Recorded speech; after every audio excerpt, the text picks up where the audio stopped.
Josué capítulo 6, a partir do versículo 1. Diz assim: Jericó é destruída e Raabe é salva.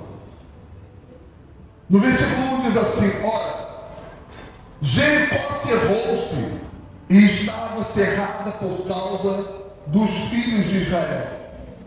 Nenhum saía e nem entrava. Então disse o Senhor a Josué: olha, tenho dado na tua mão a Jericó, e ao seu rei, e aos seus valentes e valorosos. Vós, pois, todos os homens de guerra, rodeareis a cidade, cercando a cidade uma vez, e assim fareis por 6 dias. E 7 sacerdotes levarão 7 trombetas de chifre de carneiro diante da arca, e no 7º dia rodeareis a cidade 7 vezes. E os sacerdotes tocarão as buzinas. E será que, tocando-se longamente a buzina de chifre de carneiro, ouvindo vós o zunido da buzina, todo o povo gritará com grande grita, e o muro da cidade cairá abaixo, e o povo subirá nele, cada qual em frente de si. Então chamou Josué filho de Nun os sacerdotes e disse-lhes: levai a arca do concerto. E 7 sacerdotes levam 7 buzinas de chifre de carneiro diante da arca do Senhor.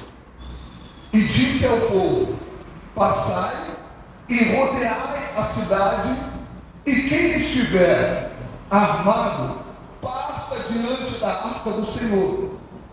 E assim foi quando Josué dissera ao povo que os 7 sacerdotes, levando as 7 buzinas de chifre de carneiro diante do Senhor, passaram e tocaram as buzinas, e a arca do concerto do Senhor os seguia.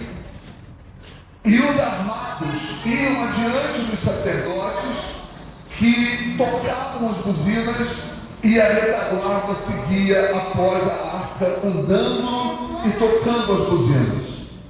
Porém ao povo, Josué tinha dado ordem dizendo: não gritareis, nem fareis ouvir a vossa voz, e nem sairá palavra alguma da vossa boca, até o dia em que eu vos diga: gritai, então gritareis. Amém? Vamos compreender então o que diz esta palavra e o que Deus ele tem proposto para nós à luz da sua palavra nessa noite.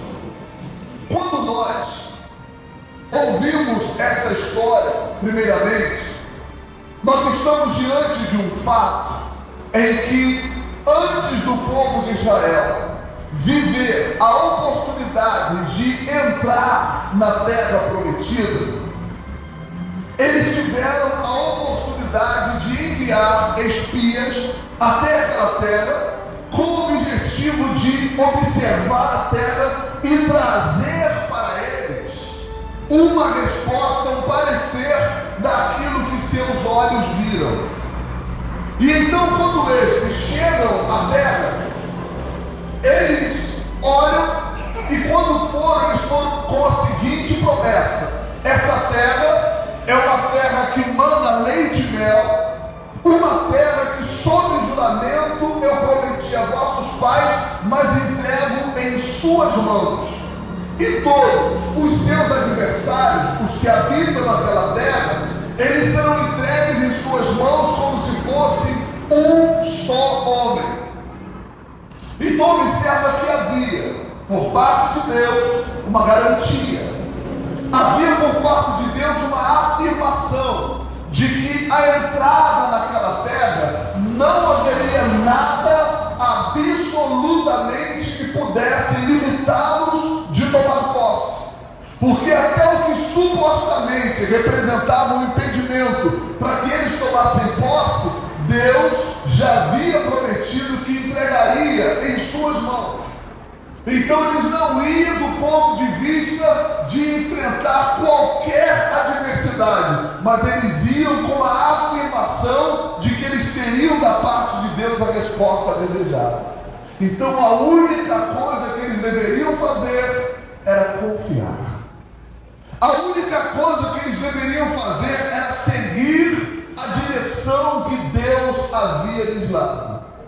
No entanto, quando os espias foram até aquela terra com o objetivo de trazer a notícia para eles, então esses 12 espias, eles só identificaram os pontos aos seus olhos negativos que aquela terra possuía. E voltaram dizendo que a terra era uma terra como se comessem homens como pães, que devoravam homens como pães, que a terra era a terra que haviam muitos gigantes e tomar posse daquela terra era algo impossível.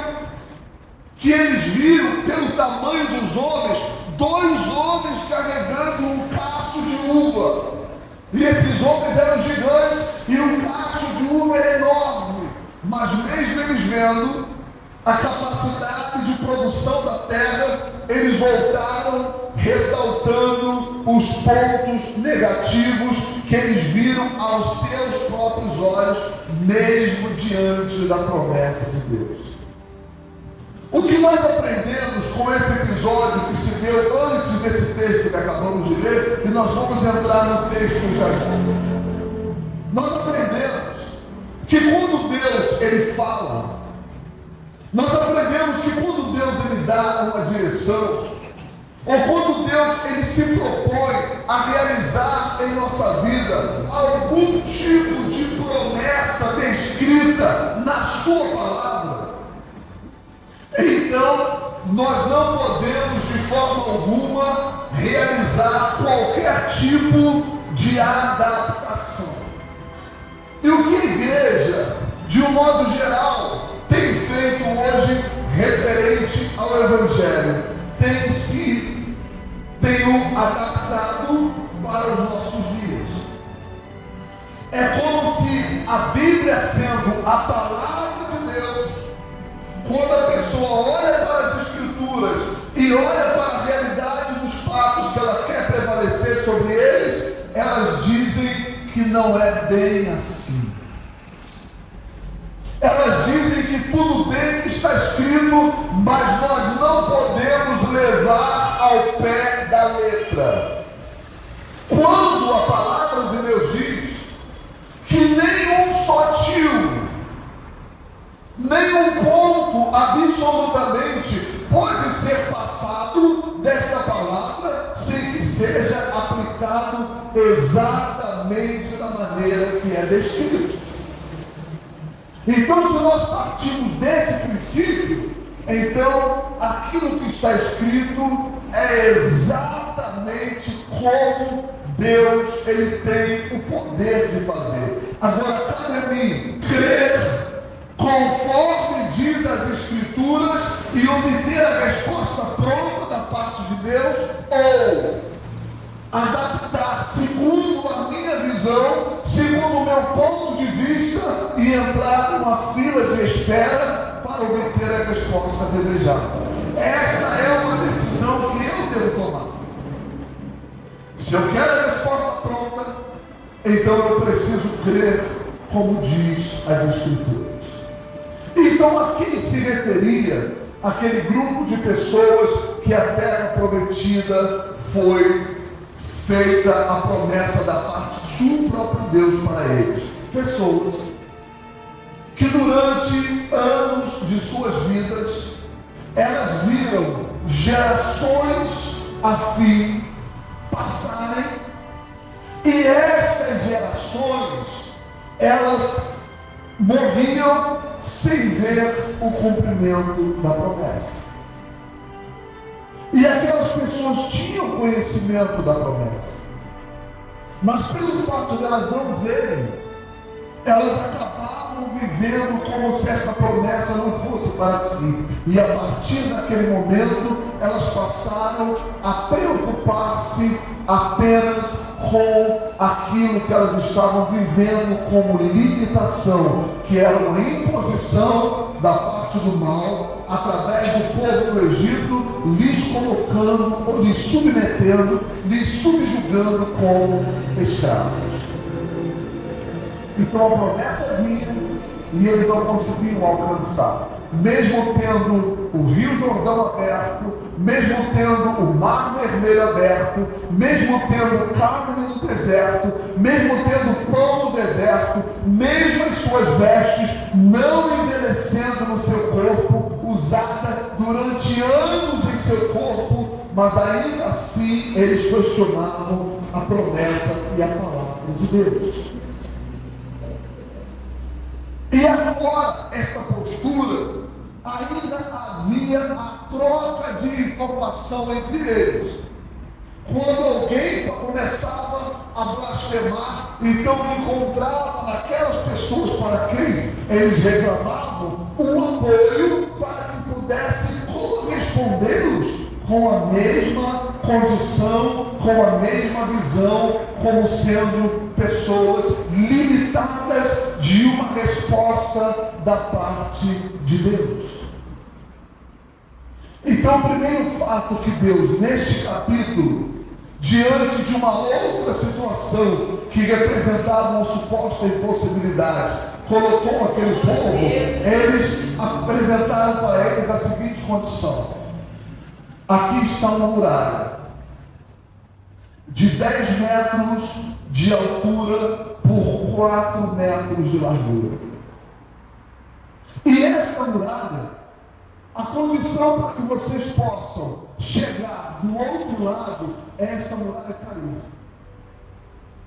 Agora, para que essa muralha caia, primeiramente, vocês devem seguir os passos do sacerdote que levam a Arca da Aliança. E por que razão a Arca da Aliança tinha um valor espiritual incalculável naquela ocasião? E faz bem ressaltar que o valor da arca, ele continua sendo o mesmo. Mas o significado da arca, o simbolismo da arca hoje, ele é totalmente diferente. Quando nos lembramos da arca, que hoje representa um objeto perecível, nós podemos considerar a arca bem como a Arca da Aliança, da primeira aliança, como esta mesa. Podemos comparar a arca como essa cadeira que você se assenta. Simplesmente um objeto que o seu valor da ocasião passou, com tudo de material que passa. A arca também, o seu valor físico passou. Embora ela fosse de ouro, mas a princípio os historiadores até identificam a arca como algo desaparecido. Então hoje, nos basearmos na arca como sendo um ponto de contato entre nós e Deus, ela não tem este valor espiritual. Por que causa? Porque Jesus, ele veio para formar conosco uma nova aliança. Observe, a arca era da aliança. E por que razão a arca era da aliança? Porque dentro da arca ela representava um caixote com esse formato. E dentro da arca estavam as tábuas da lei, os 10 mandamentos. A Bíblia que foi escrita pela própria mão de Deus. Então, por esta razão, não por causa do caixote de ouro, mas por causa da palavra que estava dentro desse caixote, é que esta arca passou a ter um valor tão expressivo. Porque a única Bíblia escrita pelas mãos do próprio Deus, para além de falada, ela foi escrita. E essas tábuas, elas foram colocadas, guardadas dentro da Arca da Aliança. Aí está a razão pela aliança, no passado, ela tinha um valor espiritual incalculável, não por causa do ouro do caixote, mas por causa da palavra que estava dentro daquele caixote. Jesus, ele diz: eu vim para cumprir a lei e não para revogá-la. E ele pede que nós guardemos essa lei dentro de nós. E nela venhamos meditar de dia e de noite. A partir desse momento, da nova aliança, o valor que havia naquele caixote de ouro passou a haver em nós. Nós passamos a ter um valor comparado, porque agora a palavra de Deus está dentro de nós. Quando partimos desse pressuposto, então, consequentemente, nós passamos a viver uma vida de fé, nós passamos a confiar na palavra pela fé, não através do ponto de contato representado por este livro, mas através do que representa esse livro no plano espiritual para cada um de nós. A palavra de Deus guardada dentro dos nossos corações. É aí que está o valor. Então o povo de Israel, eles seguiam a arca, e onde a arca chegava fazia maravilhas pelo fato do conteúdo que aquela arca possuía, que é o mesmo conteúdo que hoje nós possuímos. Por essa causa, na nossa vida não pode ser diferente. Então, por parte do povo de Israel, havia essa mentalidade. Eles reclamavam entre si da condição que eles estavam vivendo, caminhavam um pouquinho, olhavam para trás, expressavam um saudosismo pela limitação vivida na escravidão, até que Deus, ele fez uma promessa para eles. E vendo que por causa da maneira que eles se expressavam, ele não conseguia cumprir a sua promessa, então quando ele os coloca diante de Jericó, uma cidade rigorosamente fechada, nos 4 metros de largura daquela muralha, haviam várias residências. No 11º metro daquela muralha, haviam várias torres de vigia, onde guardas dobravam em quartos de hora durante 24 horas. E aqueles que estavam naquela muralha, tanto habitando, representavam o exército de Jericó, quanto aqueles que estavam avistando a distância, a aproximação de adversários. E todos que tentaram contra Jericó pereceram, porque derrubaram uma muralha feita de rocha de 4 metros de largura e 10 de altura. Era uma missão impossível.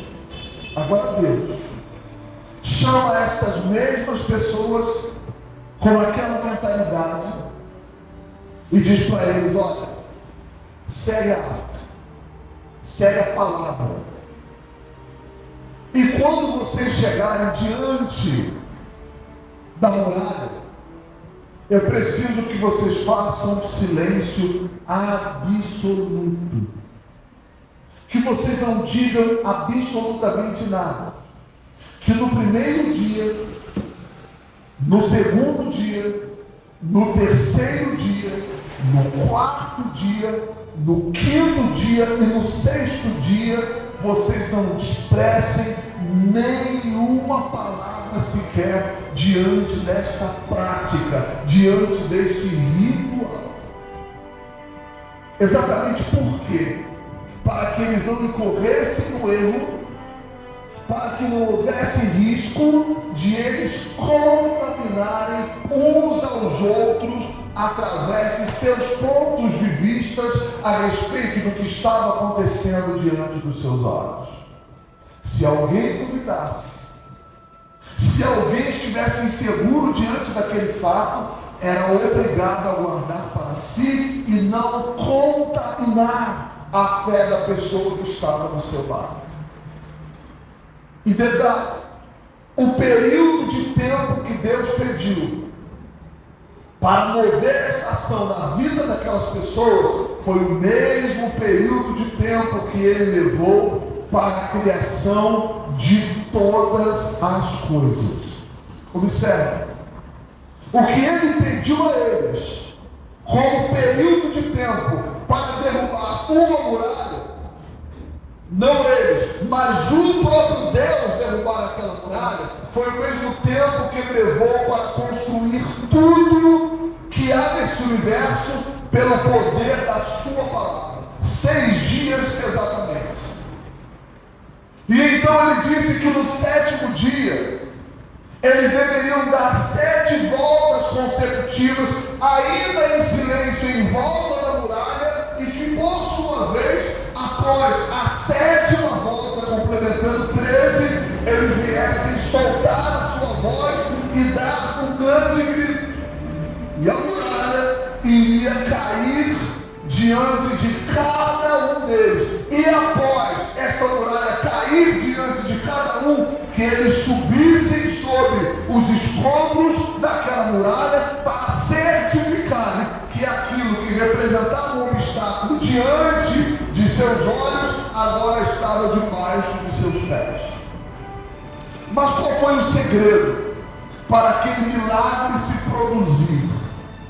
Foi o fato deles terem, de forma incondicional, confiado no poder da palavra de Deus. Aí é que reside o processo de libertação.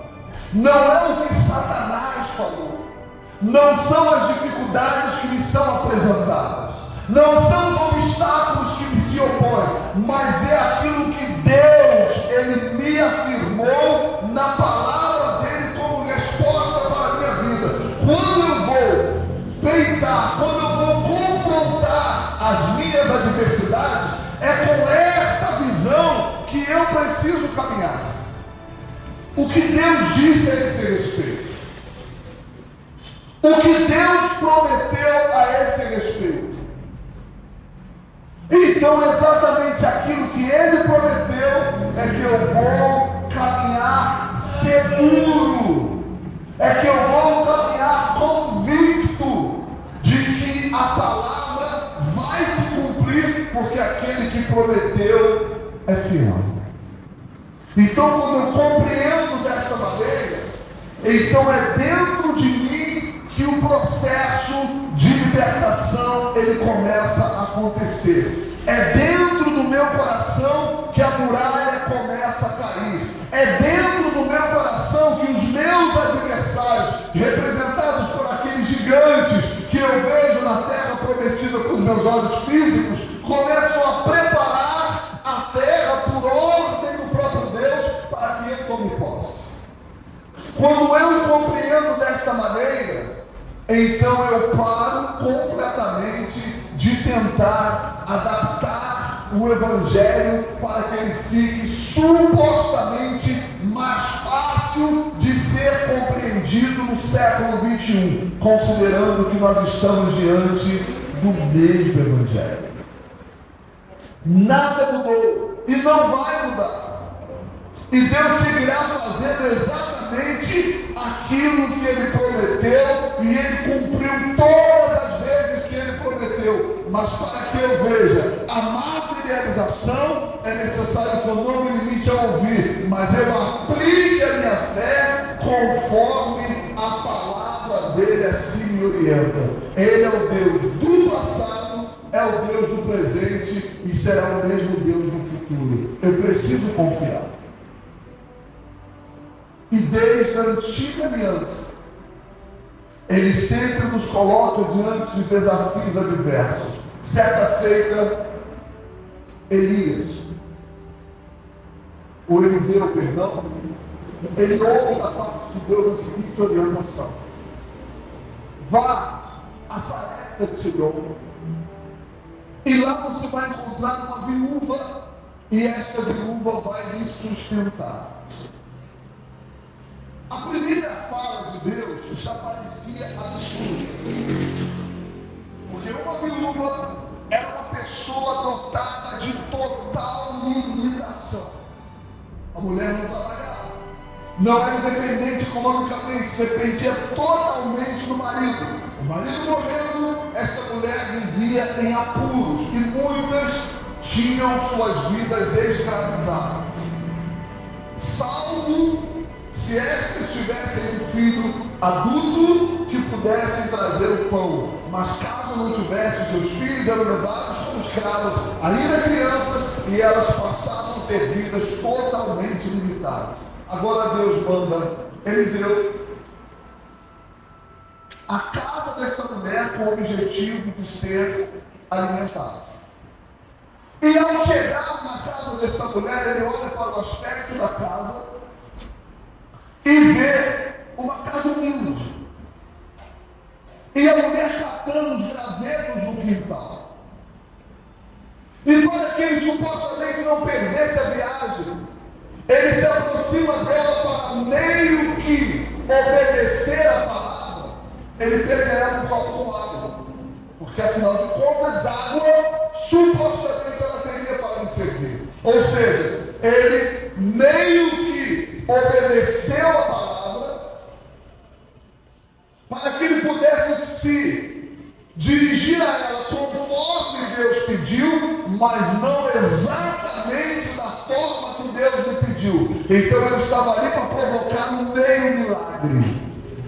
Ele estava ali para prestar uma meia obediência. Ele estava ali para praticar a palavra de Deus mais ou menos. E quando ele pede água, Deus fala para ele: olha, mas não foi água que eu pedi para você vir aqui beber. Eu disse que ela iria lhe sustentar.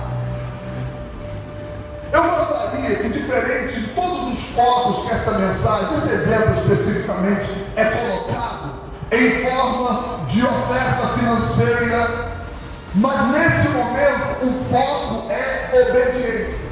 A palavra como ela é, especificamente como ela é. E Deus diz a ele: não foi para beber água que eu te chamei aqui, eu te chamei aqui para ser sustentado. Então se dirija para ela e diga a ela exatamente o que eu lhe pedi que dissesse. E ele diz para ela: olha, vá lá e prepare um bolo para mim. E ele diz para ela: olha, ela diz para ele: eu não tenho nada senão um pouquinho de farinha na minha botija e um pouquinho de azeite. Eu vou preparar um bolo para mim, para meu filho. Essa é a última refeição e nós vamos morrer, porque não tem mais nada, nem recurso e nem de onde tirar. E naquele momento, então, Deus orienta a Elias que pedisse que ela fosse lá e preparasse primeiro para ele. E naquele momento, então, ele se propõe a obedecer.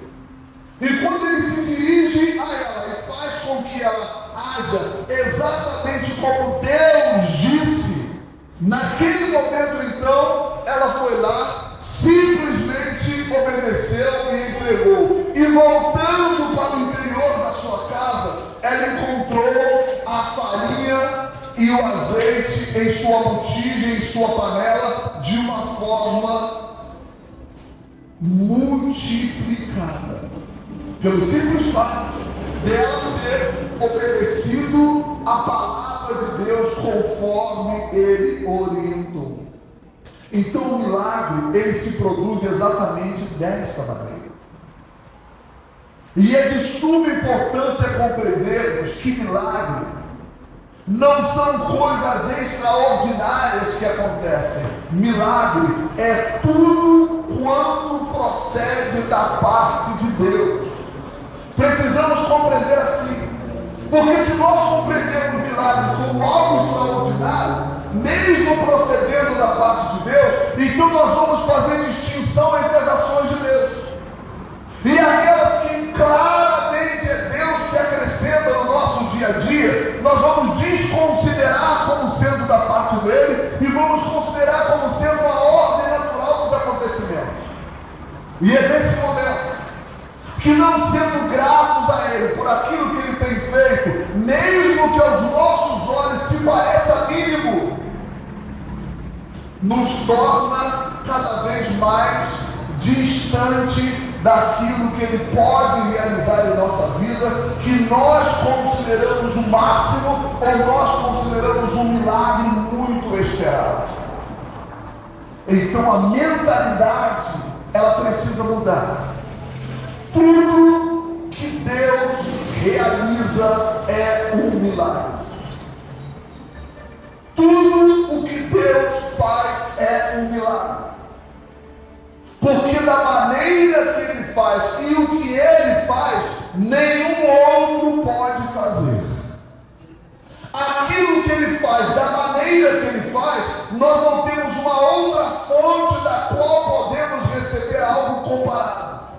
Então, quando eu compreendo a minha dependência do cumprimento da palavra de Deus em minha vida, e para que esta se cumpra, representa a minha obediência, e esta não é uma obediência cega, de fazer aquilo que não está escrito com o ponto de vista de estar obedecendo, mas é seguir aquilo que de uma forma clara e simples Ele segue nos orientando à luz da sua palavra. E detalhe, todos os beneficiados pelo milagre da parte de Deus ao longo da história, essas pessoas foram surpreendidas. A sua grande maioria não teve a necessidade de pedir por aquele milagre. Olha o caso daquela outra viúva, carregando seu filho para o sepultamento. Jesus para e diz para ela que o filho não está morto, está dormindo.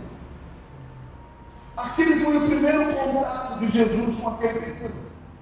Agora aquela mulher carregou aquele filho nos braços durante toda a sua vida. E ela sabia claramente a diferença entre aquela criança estar dormindo para o fato de que ela estava morta. Mas agora foi Jesus que falou que a criança estava dormindo. E da maneira que Ele falou, e conhecedora do seu histórico, e aquela palavra ter vindo da parte de Jesus, então aquela mulher que chorava por causa do filho, indo para o seu próprio funeral, para o seu próprio sepultamento, ela simplesmente cala a sua voz. E Jesus se dirige ao menino, coloca ele assentado e lhe devolve a mãe vivo, como se ele tivesse simplesmente acordado. Agora, se ela tivesse reagido como sendo uma falta de respeito da parte de Jesus, parar aquele momento tão delicado da sua vida para dizer que o filho morto estava dormindo, certamente ela não seria agraciada. E ela não esperava Jesus naquele momento para lhe dar aquela resposta. Mas ela simplesmente se propôs a obedecer à voz de Deus. Esse é o segredo do milagre. E eu posso te afirmar que o milagre independe das nossas palavras. O milagre, ele só depende da nossa fé e da palavra de Deus. É dessa maneira que ele se produz. Então nós vamos viver esta semana, essa fé na qual nós acabamos de ler. Nós não vamos ter aqui uma muralha para que você rodeie em volta dela. Não vamos lhe dar um envelope para que você faça uma oferta para simbolizar a sua oferta. Mas vamos pedir que você, de todo o seu coração e com toda a sua obediência à palavra desse Deus, não se limite ao fato do texto que lemos, mas se estenda a todas as promessas que vierem à sua mente, que foram feitas da parte de Deus para a sua vida, segundo um aspecto específico que você traz a necessidade de que o milagre se produza. Nós vamos, a partir de hoje, como sendo o primeiro dia, e vamos viver sábado, domingo, segunda, terça, quarta, e na quinta-feira, então, nós vamos vir complementar este propósito, para que então na sexta-feira nós fechemos diante de Deus segundo a sua palavra. E como nós vamos proceder diante de Deus quanto a isso? Eu vou fazer uma oração com você agora. Observe que você não vai realizar a sua oração, você vai receber a minha oração. E você vai se limitar ao seu silêncio mais absoluto. E durante o período que você estiver recebendo a minha oração, você vai pensar naquilo que você quer que Deus produza em sua vida em forma de milagres. E durante esta semana, a partir de amanhã, você vai seguir realizando esta mesma oração sem usar a sua voz em absoluto, porque nós somos tendenciosos.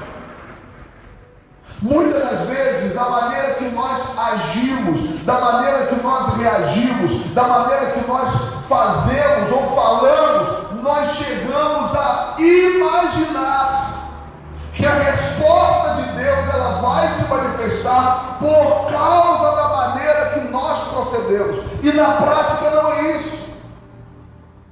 Na prática, quem realiza tanto o querer quanto o efetuar é o próprio Deus. O que Ele quer de nós é que nós sejamos apenas instrumentos.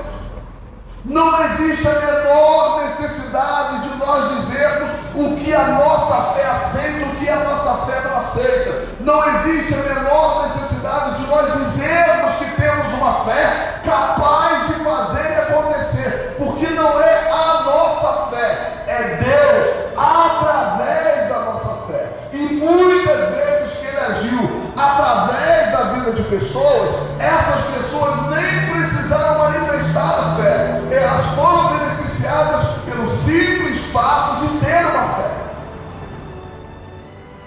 E essa fé você tem, essa fé eu tenho, essa fé nós temos. A única coisa que nós precisamos cuidar, atentar, é para não trazer um foco para a nossa fé, mas colocar o foco no Deus que realiza todas as coisas. Aí está a diferença. Porque se eu coloco o foco na minha fé, é como se dependesse da minha fé. E a minha fé é apenas um combustão, é um combustível, um elemento para que o milagre se realize. Mas mesmo que eu esteja inconsciente da mesma, ela está em mim. E por esta causa, ele se referia às pessoas e dizia: a sua fé te salvou. Seja feito conforme a sua fé. Significa dizer que todos temos uma fé capaz de revolucionar a nossa vida. A sua fé é suficiente para mudar a sua vida radicalmente. A única coisa que Deus precisa é que você confie e não só, mas obedeça a sua palavra. E essa obediência não é com o objetivo de te subjugar a qualquer questão. Essa obediência é com o objetivo de que você confie que aquilo que Ele falou, Ele vai cumprir, porque sobre todas as coisas Ele é Deus. E é isso que nós vamos viver neste momento. Então eu convido a todos que fiquem de pé onde você está.